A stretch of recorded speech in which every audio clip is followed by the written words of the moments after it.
The next question is a direct mail question, and how often should you mail in a particular area? And from what I've observed and what a lot of marketing experts say is to do 3 sequential mailings. Now, it all depends on what it's for.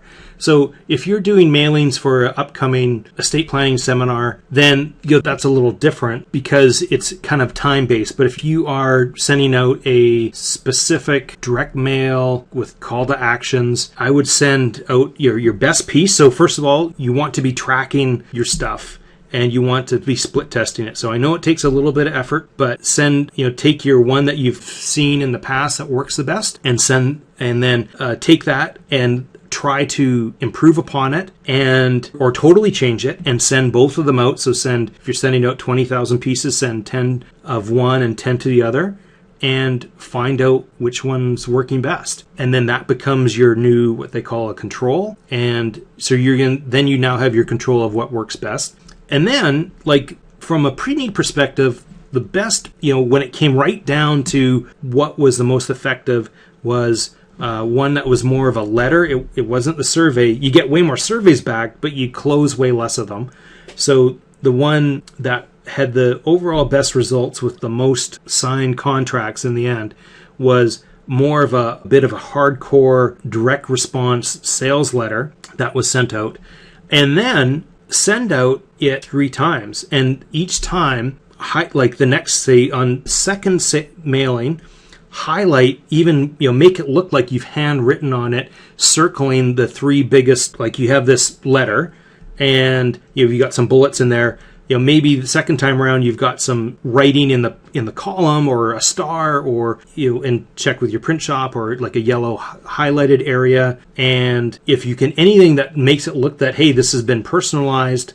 And then the third time, do that again, so that there's even more of a mailing. And you're going to say, well, what if we upset people? Well, most of the people are just going to throw it away if they're not reading it. But again, the other side is we're getting bombarded with so many messages. Sometimes we, and I'm guilty of this too, right? Like, oh, that's a great idea. I should think about that later. And then I forget. And if I never got reminded of it again, I may never take action on it. So that would be what I would do. Now, you want to be tracking this because you need to know what your ROI is on all of your advertising. So just to do direct mail without any form of tracking, so without a specific phone number on there that you can track, or without a specific URL that you're going to send them to, you're never going to know. You're just going to be throwing stuff in the air. So how long would you space out the mailings? Maybe, if you were going to do this, I would do it over a 2 to 3 month period. So maybe 3 to 4 weeks, and test it. Kind of don't leave it up to too much longer than that. When I look at the mail that I get, I get catalogs from the same company every month. And you know what? When the event's coming up here in February, and I'm like, hey, I finally need this now. Like, I haven't been storing that, like, oh, maybe later in the future. And it just happened like, hey, now I'm ready for that answer. So I would do it over a 3 month period.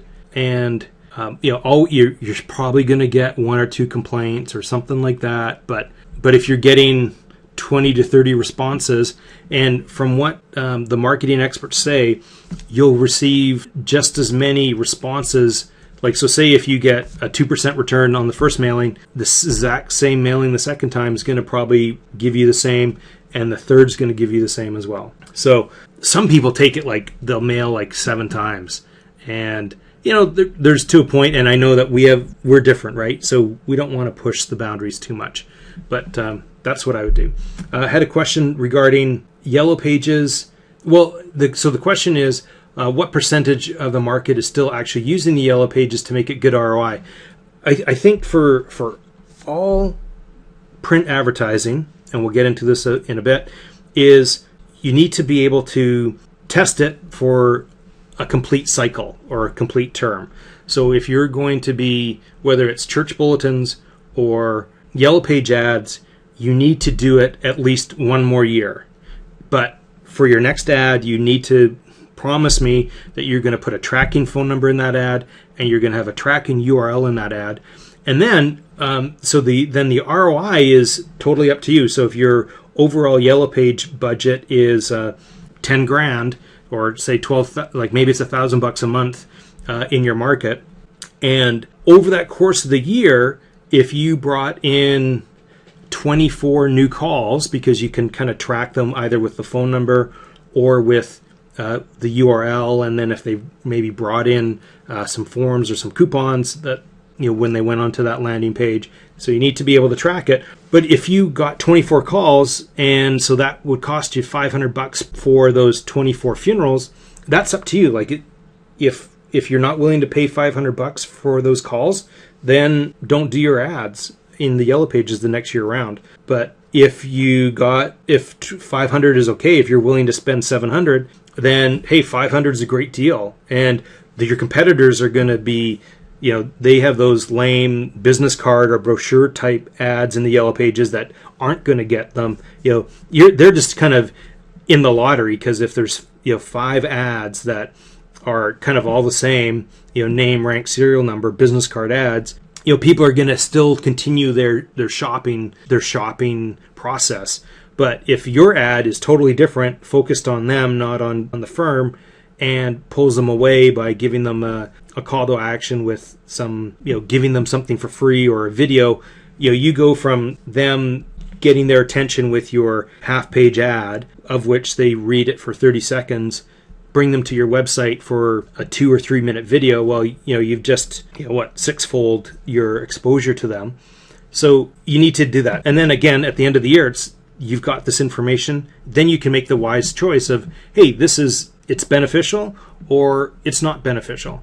But until they stop publishing the Yellow Pages, there's still going to be people that use it. Like, it may not be 100% of the people, it may not be 50, but if 20%, or even if 10% of the people are using it, and you get X number of calls throughout the year, it could be worth it. So you got to test. Another question regarding direct mail is using the United States Postal Service Every Door direct mail program. No, I haven't used that personally, but yeah, just when you're picking a mailing service, just find out how you're going to target that, and maybe it's if in your area you're allowed to buy a list, you can market a little more directly to that group, because again, the more specific your grouping of your message is, you're going to resonate with the more, that conversation is going to resonate with the more.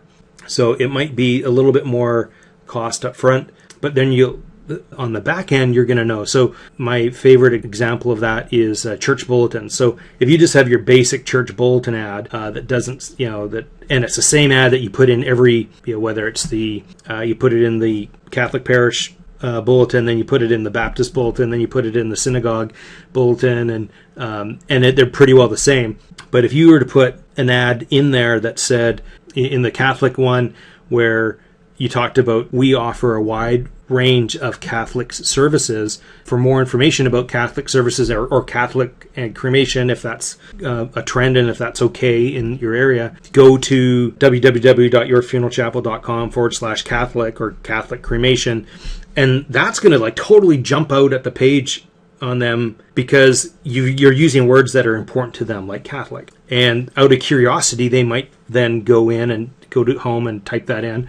And then on that landing page, not your home page, but on that landing page, you're going to have this intimate conversation that you're having a conversation with a Catholic person, and you're going to talk about Catholic services that you offer. You don't want to put them on your home page, because they're, it's totally confusing. It doesn't make them feel special at all. So just, you want to apply that to as much of your marketing as you can, is kind of cut through the clutter, engage with them, find out what's, enter the conversation going on in their mind, and you're going to resonate with them more than your chump competitors that are just kind of like, we serve all face. Because if you try, what's that term? When you try to be all things to all people, you're nothing to nobody. Because I'm not an all faith person. Even though you do serve all faith, you're not making me feel special. I'm getting on a little bit of a soapbox here.